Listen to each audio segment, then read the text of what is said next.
Kogen in car number 7, the blue and white, in case you just joined us. The crowd standing and cheering all three of them, and indeed every car left on the racetrack.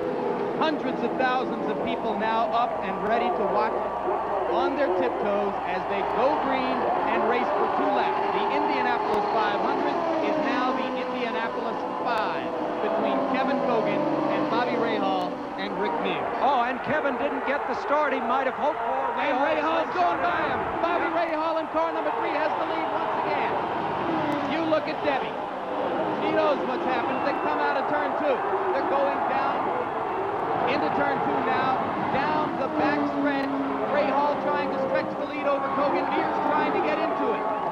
I think it was a disadvantage for Kevin to be leading because it allowed Rahal to sit back just slightly and time the start. In fact, here comes Rick Mears. Can't get by him. They're in turn 3. Now they're in turn 4. And they'll come out of turn 4 and onto the front straight. There will be 1 lap to go now when Bobby Rahal comes by the start-finish line. 33-year-old Bobby Rahal of Dublin, Ohio, trying to beat 30-year-old Kevin Kogen. And right now, Debbie Rahal believes it's about to happen. They're into turn 1. Looks good, doesn't it, Rahal? He's got it. He's got it if the car holds up. Just ran a lap at 204 miles an hour, so he had something left, and he's showing it right now. And Rick Mears may be going to menace Kevin Kogen for second as Rahal goes on to win. That's a possibility. The yellow flag, which appears for a moment to have won the race for Kevin Kogen, instead created an opportunity for Bobby Rahal to win it.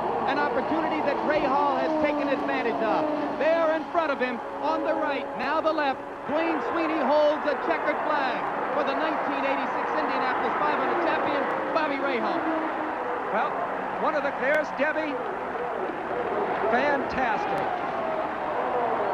Easily one of the greatest 500s we've ever seen. Sandy Andretti. Rahal now begins to pick the pace up. You see now as Michael Andretti reaches down, grabs a gear, and they accelerate into the green flag. He's a bit too far behind him to make that outside charge, but I wouldn't put it past Michael. Here we go again. He's on the high line. He's on the high line, but he's not close enough this time. Michael likes it up there. He tries it again, but Rahal comes wide too as he comes off the corner. Moving down into the 3rd turn. Now into turn number 4. Michael Andretti still chasing Rahal. Rahal well out in front by a full mile though, and trying to power his way on to victory as the white flag comes out. 1 more lap to go for Bobby Rahal. Michael Andretti not really going to take a chance on it now. He knows it's way too far. No sense getting alongside Rahal and having any problem with it. And Rahal particularly good through 3 and 4. That's where he draws away from Michael. He is safe. So Bobby Rahal takes a look at the twin checkered flags and is the winner, the very first winner ever here in New England as they dump a load of cool water on Carl Hogan. But boy, are they happy. The rest of the field comes across and no real contest going to the line for anyone else as Bobby Rahal and Michael Andretti are side by side now. But Michael Andretti finishes a lap back. Scott Goodyear 4th respectively. It's Moselle in the orange car. Danny Sullivan sits in between them. He's been slow in this race. There's Mansell.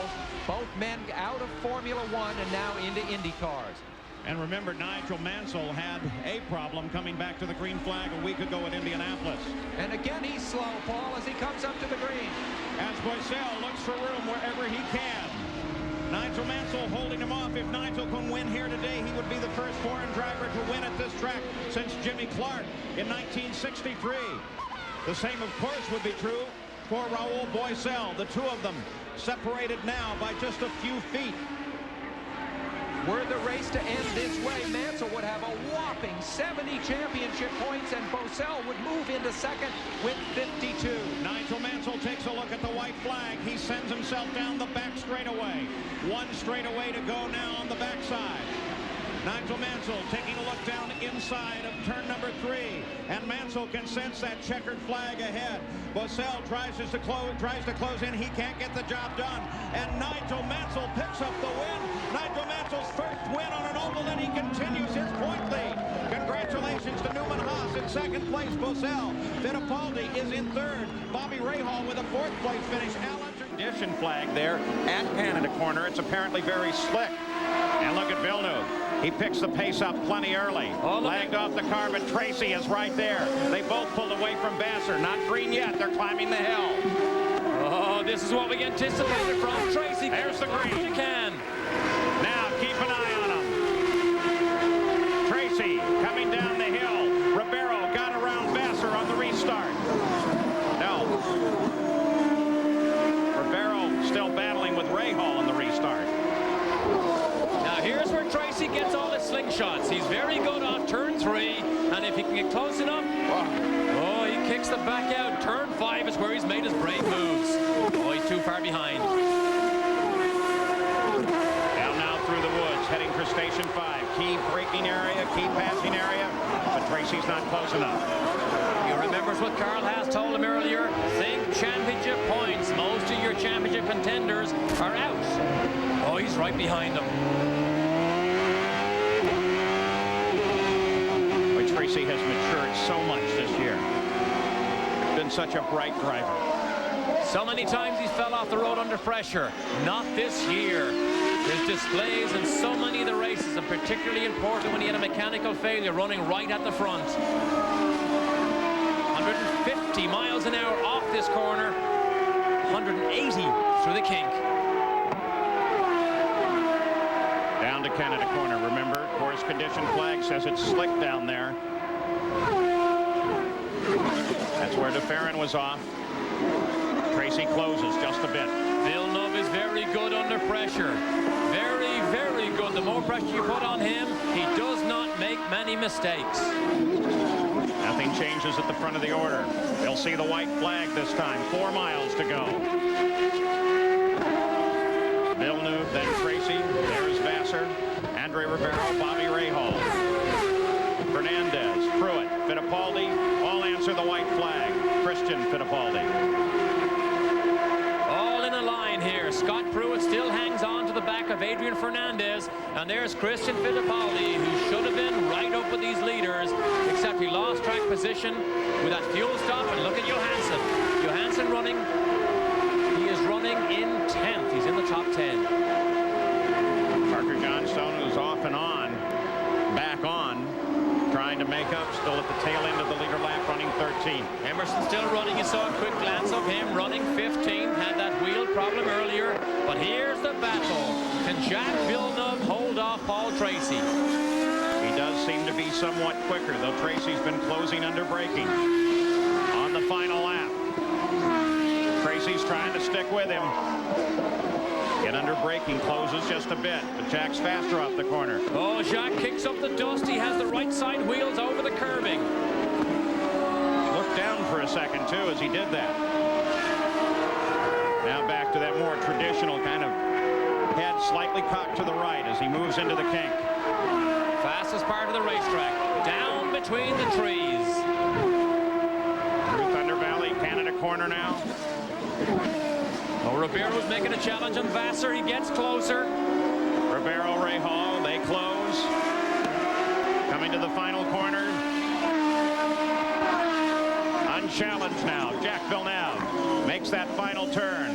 Tracy drives her deep, but he protects second place as Jack Villeneuve climbs the hill, and he will take the checkered flag at the Texaco Haviland 200, the 4th win of his career, followed by a very heads-up Paul Tracy. The race away from Tony Stewart. Can he make it to the checkered flag and score his first victory? Well, the chief mechanic says one more midget restart, and here he goes. Tony got a little bit of jump on Gregoire, a half a car length. We got green. Oh, Davey Hamilton. Cheever comes down inside Gregoire, and Hamilton inside. Cheever, Hamilton comes into third. Gregoire holds on to second. Another great restart by Davey Hamilton. Another position. It's really hard to get positions on these miles, and he's done it twice in 3 starts. All that modified racing paint on for Davey Hamilton. Gregoire holds on to second behind Stewart. White flag, 1 to go now. Spencer running over the very, very slim, assuming he takes the win here. Assuming anybody takes the win here, I don't think we're going to be able to talk with him. Gregoire, closer. One final turn to go. The jinx may be off of Stewart's shoulder.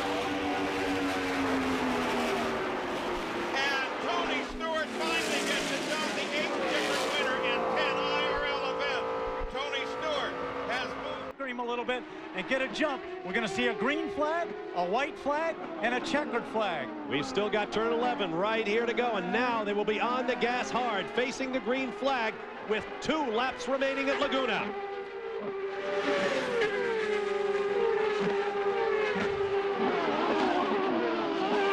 Brian Herbert is getting around that dirt. Zanardi right there. He's going to stick with him as tight as he can. Brian's going to need a couple of qualifying laps right here just to pull away. We'll monitor the time of those laps as they click off. What Brian needs to do right here is just focus on driving as fast as he can. Try not to pay as much attention as he can to Zanardi and just look ahead and focus on that every now and again in the spots where he can be passed. Take a glance in his mirror. Light on fuel on scuffed tires. Coming to the scene of the pass in 1996. Zanardi looks down the inside. Look at Brian, says, hey, you're not going to do that again. You did it 2 years ago. No way, Jose. The crowd is on its feet. There are big screens all around the racetrack. They're watching the same pictures you are of this battle between 2 of the great open-wheel stars in all the world. Brian Herta trying to hold off 2-time PPG Cup champion Alex Zanardi. They face the white flag this time by. Brian Herta stretching it out a little bit here. A 1:13.3 to a 1:13.6. Herta over Zanardi. Now what he's got to pay attention here, do not make a mistake, and in those spots where I can possibly get past, I am not going to leave that door open for Alex Zanardi. It has been such a tough year for Brian Herta. He has been to the brink of this first victory so many times.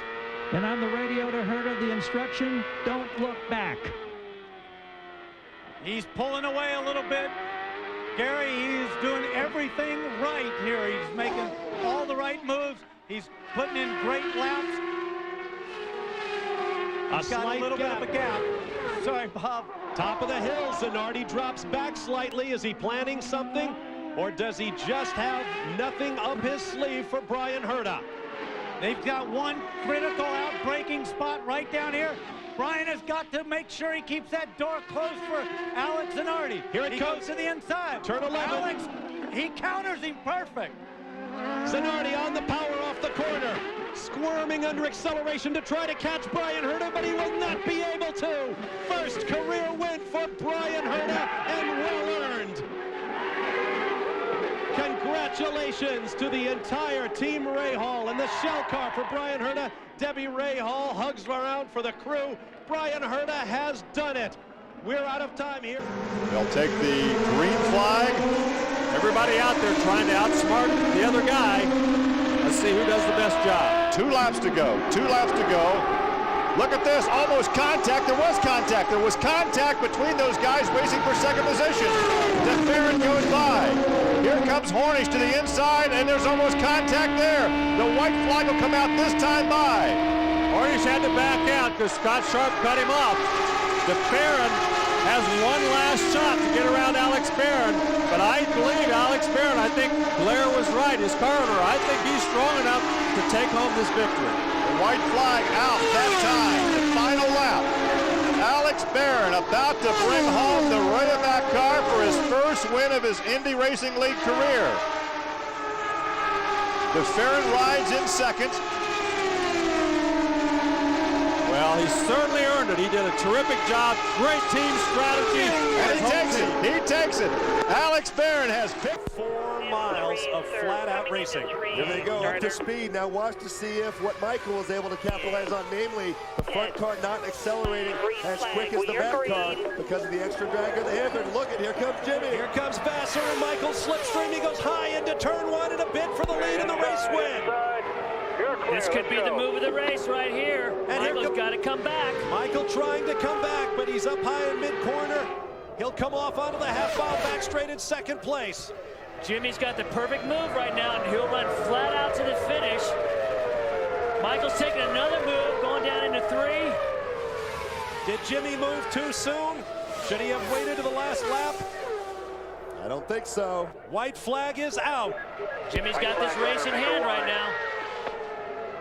Vassar, Andretti. Down through turn 1 and 2, exiting 2. That's Oriol Servia on the lapped Vistillon car in third place, then Patrick Carpentier third on the timesheets, but he is not in it. It's Vassar and Andretti with less than a mile to go. Jimmy Vassar timed it perfectly, it would appear, holding the low line, drifting out to the wall. He will become the first two-time winner of the 500 presented by Toyota. Castroneves has lost a lot of ground to him. He picked it up real early. Look at Giafone. He looks to the inside of Castroneves, doesn't have the room to make the move. And white flag will be unfurled the next time by. And Larry, I think you're right. I don't think anybody's going to catch Tony Kanaan. Well, Tony Kanaan, he had the fastest race car. He knew if he had a good restart, he was going to win this race. So he made sure he got a good restart by getting into the throttle, going into turn 3. He didn't give anybody any kind of a chance to get a jump on him. There's the white flag, 1 lap to go. They're not going to catch him unless he's out of fuel. Yeah, no, he's not going to run out of fuel. Too many yellow flag laps during these last 90 laps. He's going to coast and collect in this last corner. Through 3 into turn 4. Off the corner, dual checkered flags from Brian Howard, and Tony Kanaan goes from the pole position to victory lane here at Phoenix. Castroneves goes in second, Giafone third. Flag is out. Sam Hornish Jr. gets a good jump, but can Dario get a run on him? Good restart, good restart. And Sam's got right down the very bottom, making him go around the high side, did the right thing. Yeah, but he took his air up. Ooh, that hits the wall. Contact with the wall. Yeah. Will that bring out a yellow? Nope. No yellow. That was a very defensive move by Sam. You know, he saw Dario on the outside. He just kept moving up. But the reason that happened is that because the dirty air off of Sam's car in front got onto Dario's car. He did not have the grip in the turn, didn't have the speed to get those downforce working, and just got real high. The white flag is out. The final lap. Sam Hornish Jr. out in front with one more turn. He picks up his 13th career win. First since 04 in Homestead. Your winner, Sam Hornish Jr. Great drive by Sam. It's a 1-2 day for that man, Roger Penske, as he celebrates 40 years of racing. And Gilles de Ferran, you know. Sebastian Bourdais has been the class of the field. Oriol Servia. He's trying. No, it ain't gonna happen. The way that Sebastian can get off that final corner is phenomenal. And Tagliani, he was all over Servia. Headed for the first turn. 90 seconds to go in the race. In the red and white CDW machine, he was almost thinking about making a move on power. On board with Justin Wilson. Looking forward at Will Power. And Justin's a guy, he will force the issue. If he thinks he has any daylight, he'll put it in there. And this is it. Oh, he's got a good run. Yeah. He's got a good run right here. Stay with Wilson. Here he comes. Oh, not enough. Oh. Tagliani right in front of Will Power, then Justin Wilson. Marty.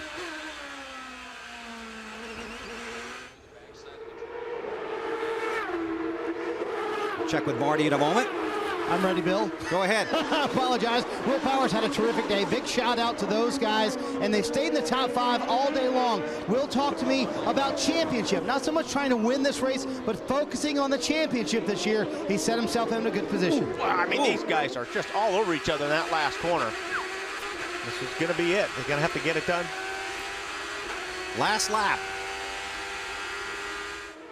Yeah, there's a lot of zeros on the Cosworth Power right list down. Well, here it comes. Here comes Power. Oh, nice move. Very strong. Off the win at Vegas to third, trying to get a podium finish.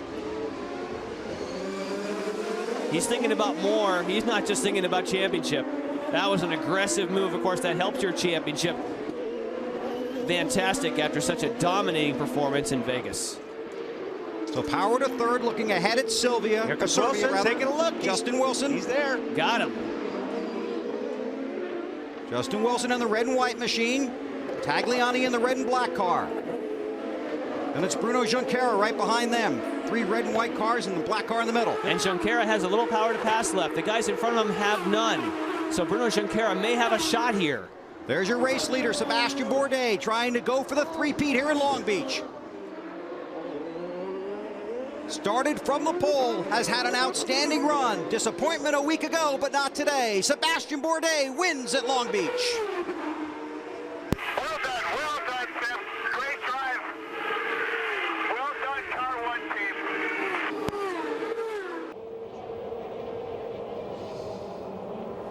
stress that's on all the team members right now, all the guys that work on the cars so hard throughout the whole year, get the cars ready for race weekends, the ownership, the management group, the engineers. It's a little easier sometimes for the driver than it is for the crew. You heard the call. We're back to green flag racing. 2 laps to decide the championship, and they're out front on the high side. It's Dario. Underneath, it is Scott Dixon. Who has enough fuel coming out of 2? And Dixon's pushing Dario up to the high line, but he's got to watch the low side because here comes the 6 car of Sam Hornish, who might just play a part on who gets a surge across the line for the final lap. Coming to the white flag. 1 lap to go this time by. The championship at stake. Who's going to get it? Will it be Scott Dixon from New Zealand or this year's Indy 500 winner, Dario Franchitti from Scotland? Down the backstretch for the final time. Dixon in control. Into 3. If Dario has anything, he's going up, and Dixon's out of fuel. Dixon is out of fuel. Dario Franchitti's going to win the race and the championship.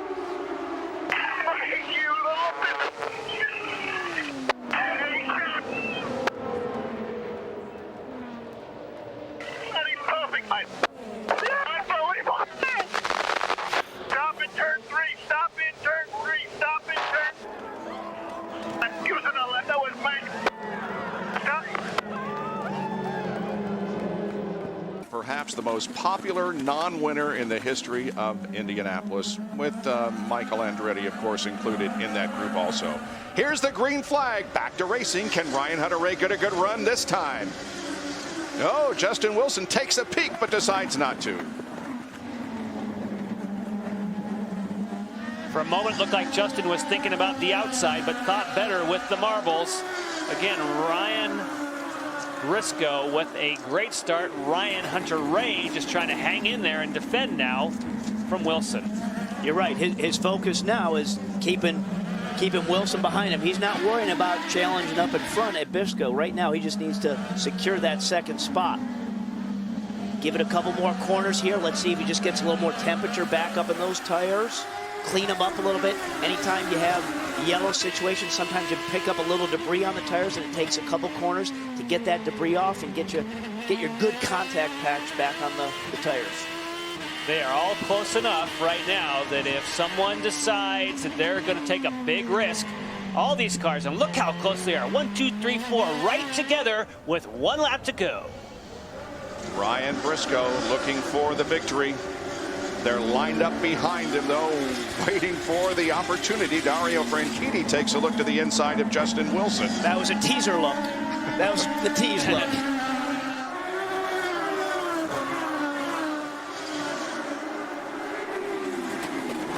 Briscoe looks like he's got the gap that he wants, but they are all so close. It would just take one misstep and this whole thing could shuffle. This is the next spot coming down off of 9, coming down into 10 is the next good braking passing zone. And it doesn't appear as if Ryan Hunter-Reay is going to be close enough. Briscoe comes through corner number 10 and make it 2 wins in a row for the Aussie. Although it was not a points-paying race, he won in the streets of Surfers Paradise to end last season. Now Ryan Briscoe wins the opening event of the 2009 season. The Honda Grand Prix of St. Petersburg. His official 3 wins include 1 on an oval, 1 on a permanent road course, and a temporary street course. Ryan Briscoe wins race 1 of the 2009 season.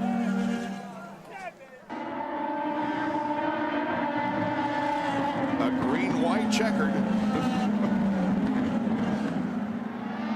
Here they come off corner 15. And the Apex Brazil restart. Green flag comes out. Let's see who wins at Barber. Both Dario and Dixon are on the button, guys.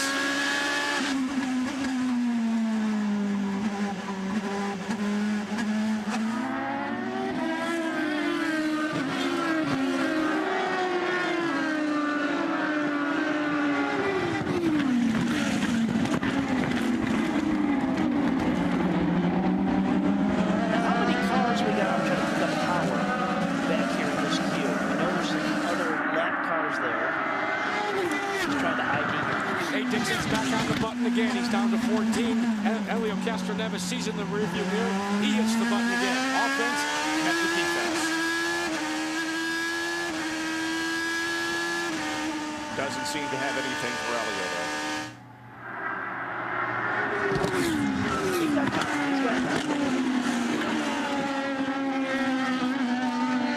But you sure would be like to be right up on his gearbox, just letting you know I am gonna bounce when I can set it up just perfect.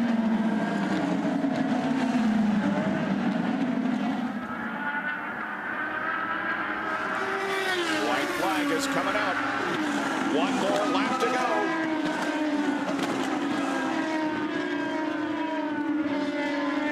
There's Dario back in third position, and Will Power right behind him. Yeah, there's the podium spot right there. This is, I think, the battle, and he can do it. It's going to play out.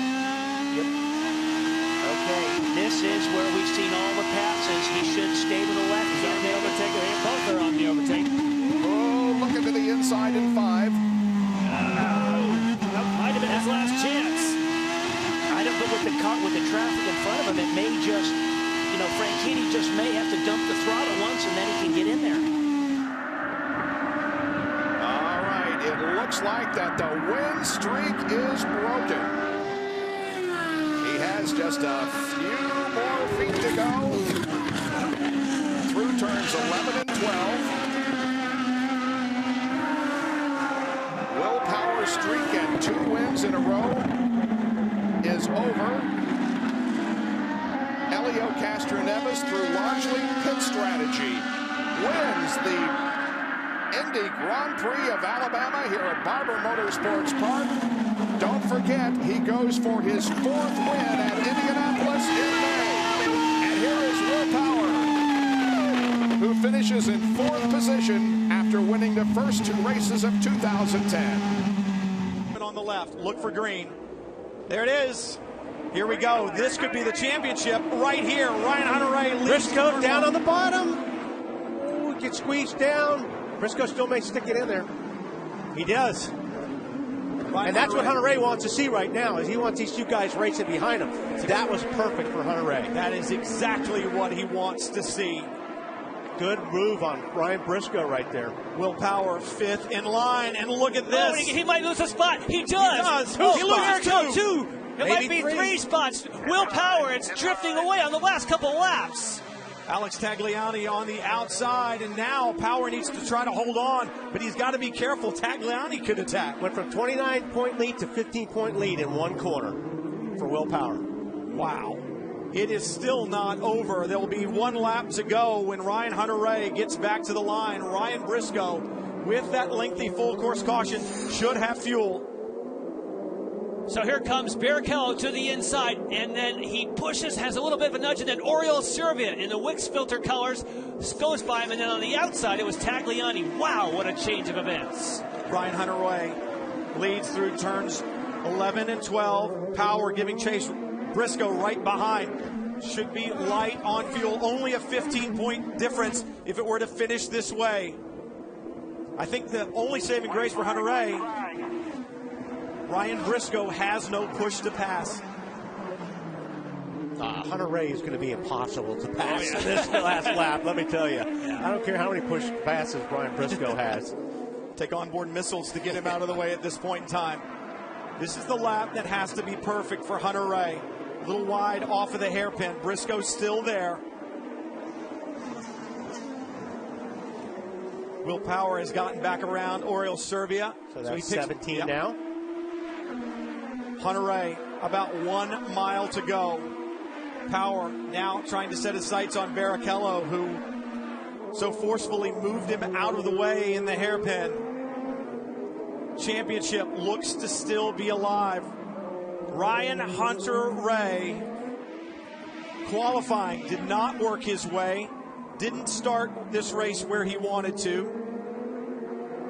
Through turn 9. If he can hold on, it would be his 9th career win. 4th win of the season. 1 corner to go. Ryan Hunter-Reay makes the most of this day, keeps the championship alive. It will come down to the final race of the season. Ryan Hunter-Reay wins in Baltimore.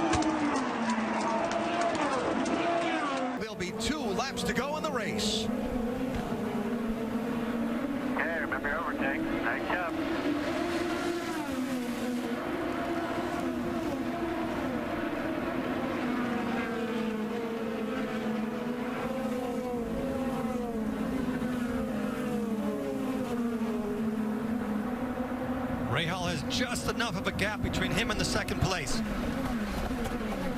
Everybody was leaning on the push to pass there. Newgarden looked like he's struggling a little bit getting going. Power right behind him. And Rahal is pulling out a gap.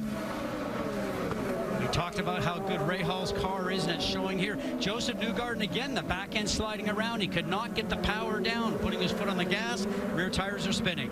Look at Rahal. Look at the distance he's put between them with cold tires. That is exceptional driving. Leaning on that push to pass all the way down that straightaway. We used the word dominant before. He's done it again today.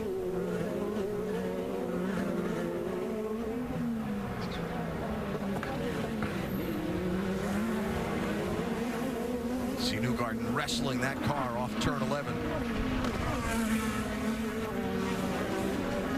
Coming to the white flag. Graham Rahal 1 lap away from a weekend sweep. Final lap here in Detroit.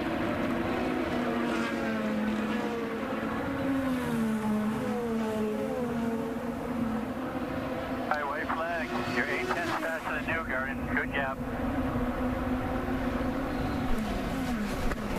And Alan, you mentioned a Rahal sweep. It's also, if he gets to the finish line first, a Honda sweep here in Detroit, Chevy's hometown.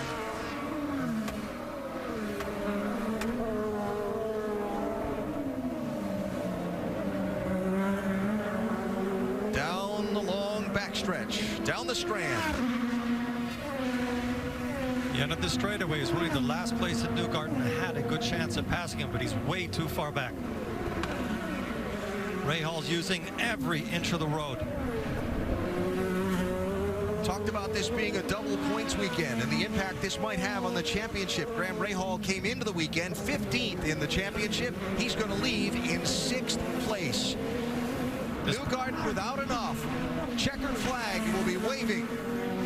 Final couple of corners and a sweep in the Motor City waits as Graham Rahal takes the checkered flag in the second of the Detroit Grand Prix doubleheader races.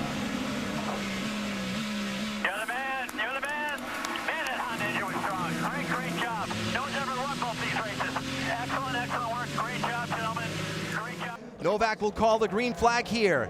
Rossi trying to stay right with Wickens. Here they come as the pace car heads to pit road. Green flag, 2 laps to go. Rossi's close enough. Looking, turn 1. He slides, there's contact. Wickens spins. Bourdais goes through.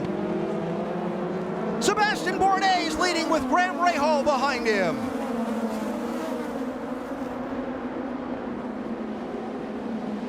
Hinchcliffe inside of Rossi. And Wickens sits stalled in turn 1. Unbelievable. Yellow for Wickens' car. Full course yellow, pits are closed. Wow. Oh, man. And that should do it for Sebastian lap. Bourdais. He's going to get the caution at the white flag. 2 years in a row. How about that?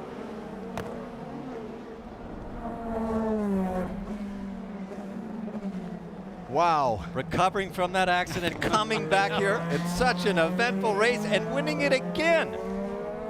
You know what he's thinking, though, when he saw those guys go around from him? He takes the lead. I believe Are this you is kidding white me? flag, Sebastian. I believe this is white flag. What about that turn of events late in the race? Well, you had to know Rossi was going to go for it if he felt there was any chance. That inside line has been delicate. He got there when he tried to power up, my opinion. You guys are the drivers. But it just wouldn't stick. He was wiggling. I mean, it was a long shot. He had to take it, but it was a long shot. But it comes back from turns 13, 14. Wickens did not get the drive off of and he didn't do the same style restart previously. So now he looks in his mirror, sees Rossi come on the inside. Perfect line here, but Rossi's already sliding. We talked about less downforce in the car and just hits the back end of Wickens. Yeah. See, he didn't have this run on him last time. He had no choice. He had to go for that. He had no choice. This is where he starts to slide. Yeah, fans love it. Listen. What a great race. See, he wasn't this close. This will show us. This will show us.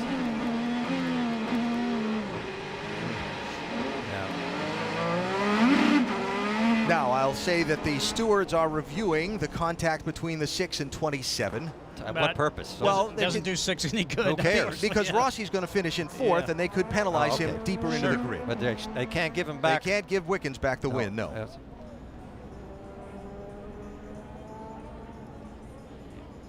Wow. Well, this day has had more than I think the word you used on the opening was chaos. I've repeated it several times. We finish in chaos as well after a late restart. Now watch this. You the nailed car it, though, in front, Scott. You nailed it. He usually is diming this, comes out of the diamond like a motocross, and he's gassing it now. No, but what happened the time before, he got a jump on him. This time he didn't let him. He was right on his gearbox. And he was close enough that he could make a run for it. And when he went, he just went, I'm going. Kind of like Kanan did at Indy and got away with it. Checkered flag for Sebastian Bourdais. His second win in his hometown of St. Petersburg. He lives just a few miles from where the race course is set up. He says he's proud to be from St. Petersburg. He's proud to represent the city. I'm proud to be a St. Pete resident. Do, but take good care of that thing. Don't overheat it, okay? And must be the team owner. After what we saw in Indianapolis last May, here he is in victory lane. How cool is that?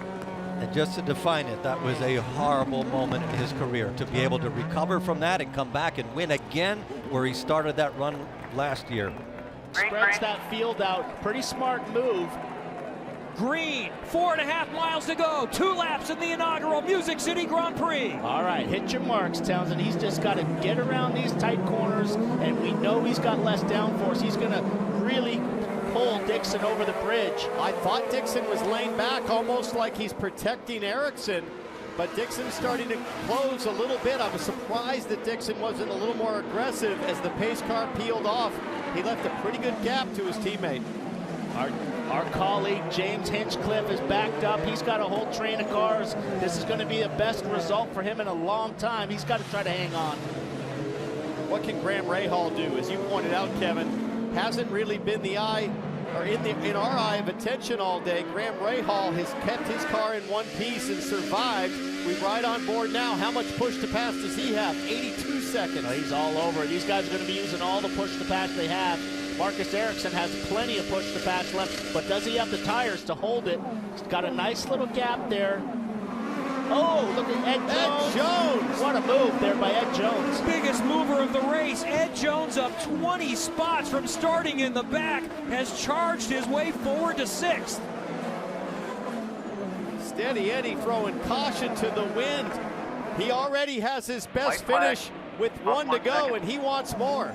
He has survived the pressure that Colton Herta put on him, immense pressure for about 20 laps, and now he's got a nice little gap to Dixon, and I got to believe now Dixon's going to settle in for the points.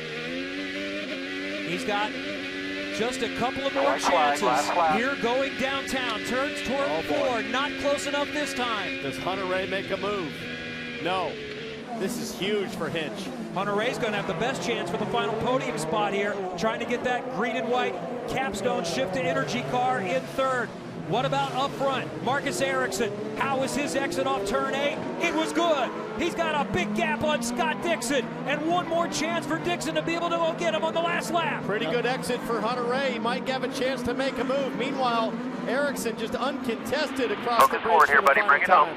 Drove a masterful race. He was under immense pressure. He's running light on downforce. Massive crash early in the race, a penalty, and he's going to bring it home. Marcus Ericsson has 2 more corners to go. We've had a spin and win. Danny Sullivan in the 1985 Indianapolis 500. A launch and win. Marcus Ericsson went 8 years without a victory. He's now won 2 times in IndyCar. Nice job, Marcus Ericsson #2. takes the inaugural Music City Grand Prix. Couple of Kiwis at the front of this field.